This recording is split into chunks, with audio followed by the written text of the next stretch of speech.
Hey guys, welcome to this Unity video, and today I'm going to be showing you my Unity world. This is a parkour game which I've been making, and it has been heavily inspired by those awesome well-made parkour games out there today. So let's not waste time and let's go and show you my Unity parkour world. So this is the size of my Unity world at the moment. Yep, I know it's not much, but I have been focusing on the character movement and how I want them to work as you go with the parkour game to make it as good of an experience as it can be. So let's start at the beginning, showing you how your character gets pulled into this parkour game. Here we have, the character itself with the camera. It is in front of the face. You may be wondering why this is for first person. For example, I'll demonstrate by starting the Unity game itself, and you should see here, that's my face, I am facing from the POV of the face.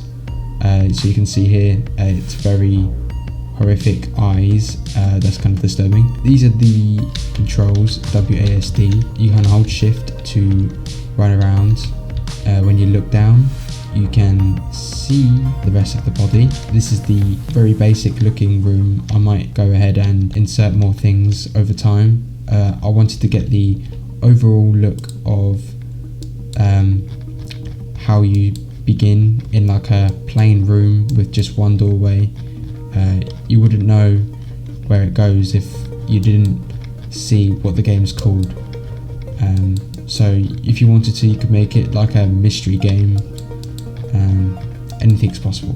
You may be wondering what this door does when you go through it, and of course you would expect it to take you to another location or teleport you to another location, and that's correct. This isn't just a normal doorway. So when you go into the Unity game, you will get flung over into the actual parkour game, and just like this, I get flung over here. This is why I have a long platform for this, so you don't have to worry about falling into the pit, which is what I'm currently making at the moment. Otherwise the purpose of the game would have been destroyed. You can see here, this is a very plain.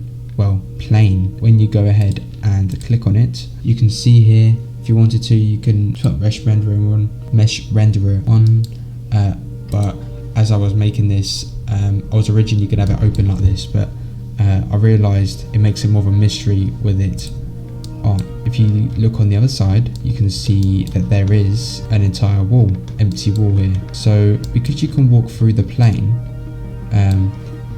your character detects there's a wall, and of course your character cannot be in there, so it forces you out, as this is a interactive object when you can just walk through the other one. This is just something which I accidentally discovered, and I wanted it to be part of the game. So yeah, that's the beginning of the game with the entrance which drags you into this. Here we have a invisible wall. You can't see it because, mesh renderer is off for it, nor can you click on it. As you can see, all it sees is the cubes. It's basically like a ghost until you turn it back on. Okay, so I have them as a trigger. Trigger 1, trigger 2. You can see this one, mesh renderer, is off. You can see the wall here when I turn it back on, and you may be wondering, why do I have a wall? And that is because it has a sound. It creates an audio when you walk through it.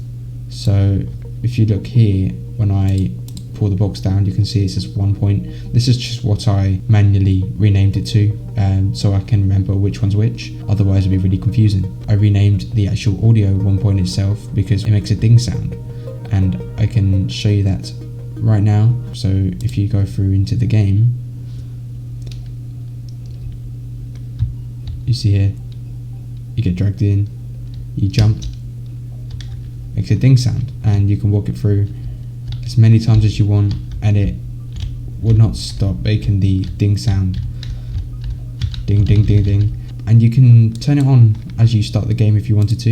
You can click on begin, and just like that you can hear the ding sound which was made when I clicked on start. I think that'd be quite useful for some games out there that want music. It doesn't have to be just a sound effect, it can be music. So I'm just gonna turn it back off because that's what I prefer.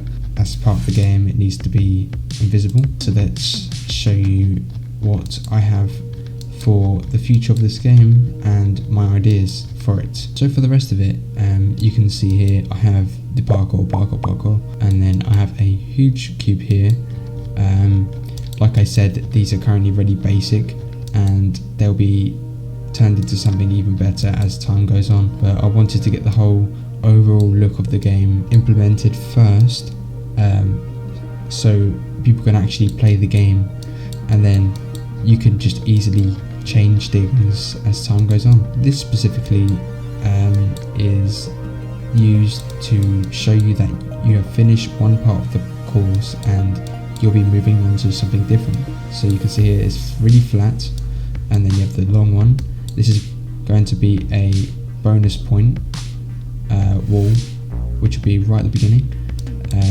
That will tell you that you have finished that part of the parkour and you're moving on to something new. As you can see here, it begins to go up. What I'm planning on doing is creating a like block, and it will keep rising up because the end will be somewhere above this part here eventually as time moves on and I make progress on building this world. I also want to show you guys what will be in the pits when you fall.